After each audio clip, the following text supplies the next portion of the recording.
মাথায় গুরুতর চোট, তড়িঘড়ি করে শুটিং থামিয়ে এবার চিকিৎসকের কাছে গেল স্বস্তিকা। বিস্তারিত জানতে ভিডিওটি দেখুন আর আমাদের চ্যানেলে নতুন হলে সাবস্ক্রাইব করুন।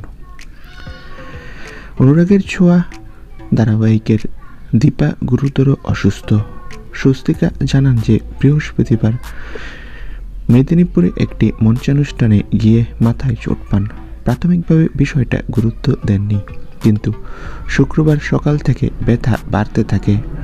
শরীরে অস্বস্তি শুরু হয়।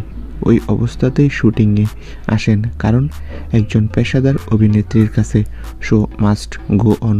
তাই যতক্ষণ পেরেছেন শুটিং করেছেন, কিন্তু একটা সময় যন্ত্রণা এতটাই চরম পর্যায়ে পৌঁছে যায় অগত্যা শুটিংয়ের ফাঁকে চিকিৎসকের কাছে যেতে হয়।